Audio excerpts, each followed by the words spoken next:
Good morning, students. Good morning to all. And last day we have studied about the strengthening of the Indian economy or the features of Indian economy. So today just we will go to the next concept without having any of the revised because we don't have the sufficient time. Okay. Last day we have studied about the strengthening of the Indian economy. What are the factors was there to make the strengthens to our Indian economy? So today just we will study about the weakness of Indian economy. So what are the factors are there to make a weaken or weak of our Indian economy? Some of the factors are there. Among these factors, first one is large populations. The large populations make weakening of our Indian economy. India stands second in terms of size of population next to China, and our country is likely to overtake China in near futures. So on first stage the China only was there as has the large populations. But now the India is going to take over the China in the size of populations. The population growth rate of India is very high, and this is always a hurdle to growth rate. How the large populations will become as a hurdle to growth rate. So whenever the population growth is increased, so we have to increasing the supply of commodities.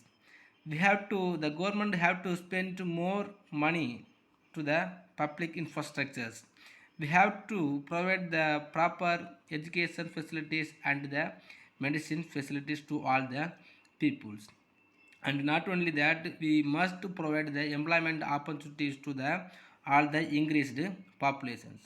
But if a government has the power or the populace or the possibilities to providing these all the facilities to increasing the populations, it is not a matter. But if the governments are not having the power to providing all these facilities to the increased populations, so the populations, the large populations will become as a weakness of Indian economy. Weakness to the Indian economy. The Indian economy will never increase or get the growth with the large populations. The population growth rate in India is high as 1.7 per thousand. The annual addition of population equal to the total population of Australia. So Australia, when we are comparing to the Australia, our increased populations in every year is higher. So every year our increased population is very higher than the total population of Australia. Then just you can think how the populations will become as a weakness of Indian economy. Next, inequality and poverty. So there exists a huge economic disparity in the Indian economy. Huge economic disparity mean, so in our Indian economy the different type of the population, different type of the peoples are there, the rich peoples and the poor peoples, and always the inequality will be existing among these two type of the persons. And not only that, the poor people always become as a poor, and the rich people always become as a richest persons. So the proportion of income and assets owned by top 10% of Indians goes on increasing. So most of the peoples always being as a poorest, and the 10% of the peoples only as a populace or richest peoples, and most of the income also fell into that persons only. So this has led to an increase in the poverty level in the society, and still a higher percentage of individuals are living below poverty line. So even though if we are earning more money, so we cannot improving our living standard, and because of that, so many of the people also lying in the poverty situation itself. As a result of unequal distribution of the rich becomes richer and the poor becomes poor. Next, increasing price of essential goods. Even though there has been a constant growth in the GDP and growth opportunities in the Indian economy, there have been steady increase in the price of the essential goods. The price of the essential goods must be as a constant. Then only all the peoples or the middle class peoples and the poor peoples can able to purchasing that essential goods. But if it is not steadily constant and if it is the increasing price level of the essential good is going up, the poor people and the middle class peoples always will be getting the trouble. The continuous rise in price erodes the purchasing powers and adversely affects the poor peoples whose income is not protected. Some of the fixed income peoples and the poor peoples also will be affected by the way of increasing the price of essential goods. Even if they are not having the interest to purchasing the comforts and the luxury goods, they will have in the need of purchasing the essential goods. But if the price of the essential good is increased, so the peoples will always struggling, and because of that they will not having the savings interested and the power of savings. So our economy will never get the more capital formations. And next, weak infrastructures. Our infrastructure facilities also may have very weak. So even though there has been a gradual improvement in the infrastructural development in the past few decades, there is still a scarcity of the basic infrastructure like power, transport, storage, etc. also very low. So when we are having the low or the weak infrastructure facilities, we will never abstract the foreign direct investment, and the foreign investors also will never come to our nations to make any of the investment on any of the particular industries. So they will always expect the high infrastructure facilities, but our Indian economy also has one of the problem to make a major infrastructure facilities. Next, inadequate employment generations. With growing youth populations, there is a huge need of the employment opportunities. But our nations are not able to providing or creating the employment opportunities in our nations, because this is the reasons of high populations. But even though whenever the population is going to increasing, the population of youngs also will be increased. So the young populations or the young peoples always need of having the employment opportunity. But if that position is not provided by the government, it will also will be become as a weakness of our nations, because the employment generations only will become as the more capitals, and because of that it will be creating the more capital formations. But inadequate employment generations also one of the hurdles of Indian economy. The growth in production is not accompanied by creation of job. The Indian economy is characterized by jobless growth. Jobless growth means so they will never produce any of the commodities without having the employment opportunities. And if they having the employment opportunity only, they can have the power to consuming any of the commodities produced by the production unit. So without having the employment opportunity, the productions also will be affected by the industries. Next, outdated technology. The level of technology in agriculture and small scale industry is still outdated and obsolete. So the some of the outdated technology only is going to use in the agricultural sector and even in the backward industrial sectors. So if it is being like that, we will never produce more, and our Indian economy also will not be increased. So the 6 points are there, 6 factors are there to become as a weakness of our economy. First, large population, inequality and poverty, increasing prices of essential goods, weak infrastructure, inadequate employment generations, and outdated technology. Next, demographic trends in India. Demographic trends, how the population trends is going to increase or in which trend the India is meeting the demography. The scientific study of the characteristics of population is known as demography.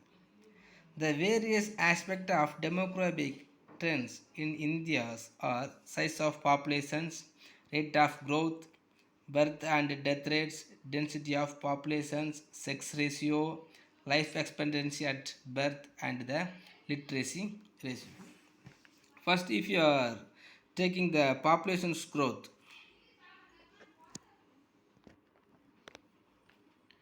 so over a period of 100 years, India has quadrupled its population size.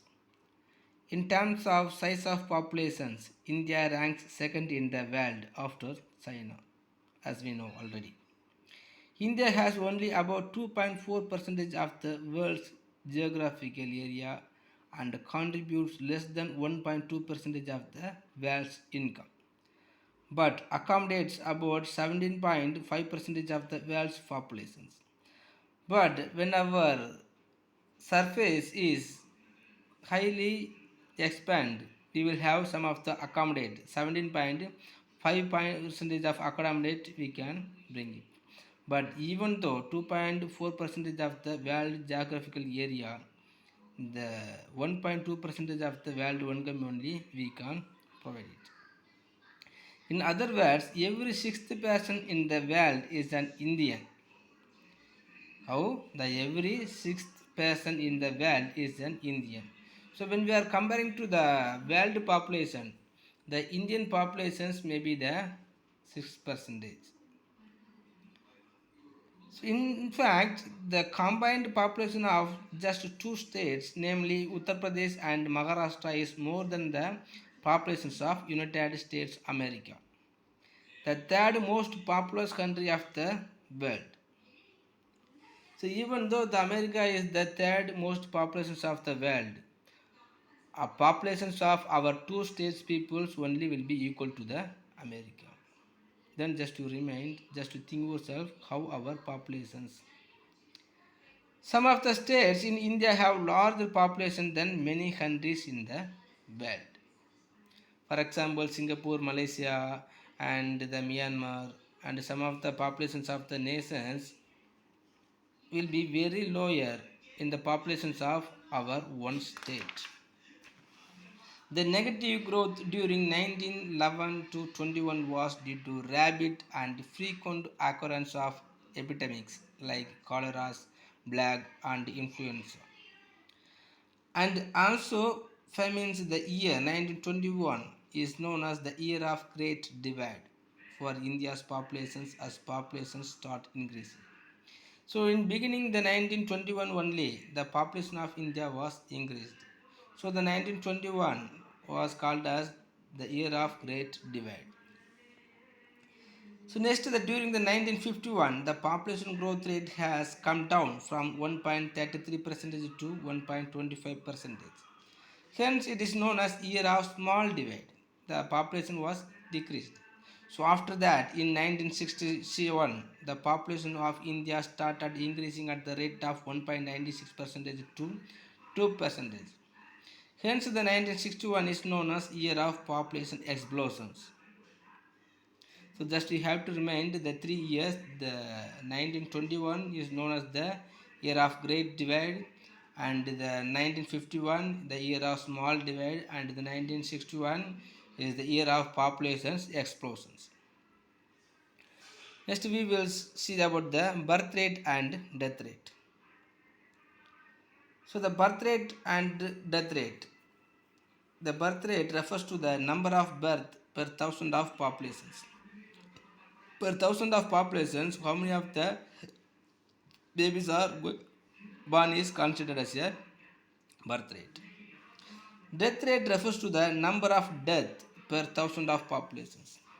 Per thousand of populations, how many of the people is going to death is considered as a death rate. The birth rate was 39.9 in 1951. It fell to 21 point in 2011. So Kerala has the lowest birth rate and Uttar Pradesh has the highest birth rate. West Bengal has the lowest death rate and the Orissa has the highest death rate among the states. So among states, Bihar has the highest decadal growth rate of populations while Kerala has the lowest growth rate. So whenever we have the more populations growth on the basis of the effort of the state government, it will be come to the control. Next, the density of populations. The density of populations refers to the average number of persons residing per square kilometer. It refers to the average number of persons residing per square kilometer. It represents the man-land ratio. As the total land rate remains the same, an increase in population causes density of population to rise. So our utilized resources is going to use on the basis of increasing the populations. Next, sex ratio. It refers to the number of females per thousand males. Per thousand males, how many of the females are there is considered as a sex ratio. It is an important indicator to measure the extent of prevailing equity between males and females at a given point of time. So per every year, the sex ratio is declined in many of the states. In India, the sex ratio is more favorable to males than to females. In Kerala, the adult sex ratio is 1084 as in 2001. The recent census shows that there has been a marginal increase in sex ratio. So Haryana has the lowest sex ratio of 1877 in 2007 among the other states. So in 1951, the thousands males, 1946 males only was there. And in 2001, so 1933 males only was there to the females. Next, life expectancy of birth. The life expectancy of birth refers to the mean expectation of life at the birth. So approximately how many of the years is going to live by one of the man is considered as the life expectancy. We will have the expectancy of the birth in a man at a particular time. The life expectancy has improved over the years. The life expectancy is low when death is high and or instances of early death are high. On the other hand, the expectancy is high when death rate is low and or instances of early death are low. Next, literacy ratio. The literacy ratio refers to the number of literates as a percentage of the total populations. In this total populations, how many of the peoples are having as a literates as considered as a literacy ratio? In 1951, only 1/4 of the males and 1/12 of the females were literate. But now the 74.0% of the peoples are having the common rights to having the literacy ratio. Next, the natural resources. So our Indian economy, the growth and development of Indian economy also depending upon the natural resources of our nations. So only we have to study about the natural resources in the subject of Indian economy. So any stock or reserve that can be drawn from nature is a natural resources. If we can extract any of the resources from the earth or natural is considered as a natural resources. The major natural resources are land, forest, water, mineral and energy. The India is rich in natural resources, but majority of the Indians are poor to use and extract the sources from there. The nature has provided with diverse climate, several rivers for irrigations and power generations, rich minerals and rich forest and diverse soil. Next, the types of natural resources. So we can broadly classify the natural resources as a two types. First one is renewable resources. The renewable resources that can be regenerated in a given space of time. For example, forest, wildlife, wind, biomass, tidal, hydro energies. So this type of the resources are we can regenerated with a particular time. Next one is non-renewable resources. The non-renewable resources means it cannot be regenerated. For example, fossil fuels, coal, petroleum, minerals. Once if we are taking from the natural and if it is used, we cannot regenerate. And the two most of the major resources is land resources and forest resources. In terms of area, India ranks 7th in the world with the total area of 32.8 lakh square kilometer. So, however, the land man ratio is not favorable because of the huge population range.